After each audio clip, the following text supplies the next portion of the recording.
کی خصوصیات خدا اللہ تعالیٰ بیان کر رہا ہے۔ پہلی خصوصیت یہ تھی کہ اللہ کے بندے جب زمین پر چلتے ہیں تو انکساری کے ساتھ چلتے ہیں، اور جو لوگ جاہل ہوتے ہیں ان سے بحث و مباحثہ نہیں کرتے۔ پھر آگے خدا اللہ تعالیٰ ارشاد فرماتا ہے والذین یبیتون لربہم سجدا وقیاما، کہ اللہ کے جو بندے ہوتے ہیں وہ رات کو سجدے اور قیام کی حالت میں گزارتے ہیں۔ لیکن یہاں پر یہ ہے کہ ربہم اپنے پروردگار کے لیے، کسی اور کے لیے وہ قیام نہیں کرتے۔ یعنی عبادت میں پہلی چیز شرط یہ ہے کہ انسان اللہ کے لیے قیام کرے۔ پس مومنوں کی نشانیوں میں سے ایک نشانی یہ ہے کہ وہ رات کو قیام کرتے ہیں۔ اب سوال ہی پیدا ہوتا ہے قیام دن کو بھی ہو سکتا ہے، رات کو کیوں نہیں؟ رات کو جو لطف ہے، جو مزہ ہے خدا کی عبادت میں، کسی اور چیز میں نہیں ہے، کیونکہ رات کو دکھلاوا نہیں ہو سکتا۔ دوسرا، رات کو جب ساری دنیا کے دروازے بند ہیں تو اللہ کا دروازہ کھلا ہوا، اور جس وقت انسان تنہا ہوتا ہے اس وقت اپنے پروردگار سے بات کرے تو آسانی سے بات کر سکتا ہے اور آسانی سے اس کو جواب مل سکتا ہے۔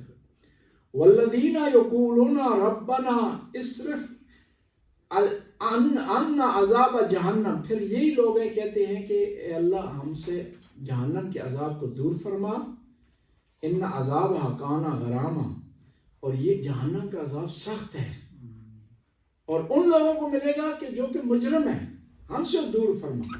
یعنی ایک آیت یہ بتا رہی ہے جہاں جنت کی خواہش کرنی چاہیے وہاں جہنم سے بچنے کی خواہش کرنی چاہیے، اور جہنم سے بچنے کی خواہش پہلے ہے۔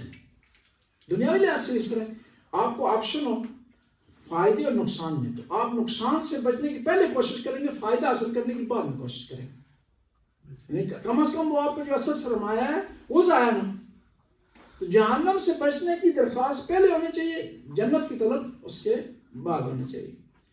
پھر خداوند تعالیٰ ارشاد فرماتا ہے انا ساعت مستقر و مقام، یہ جہنم جو ہے یہ ایک بری جگہ اور برا مقام، اس سے پناہ مانگنی چاہیے۔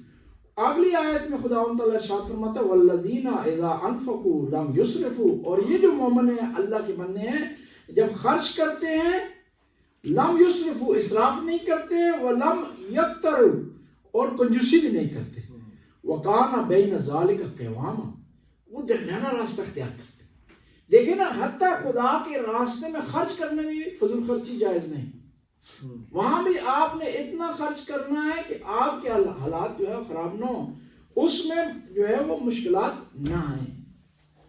امام رضا سے کسی نے سوال کیا یا رسول اللہ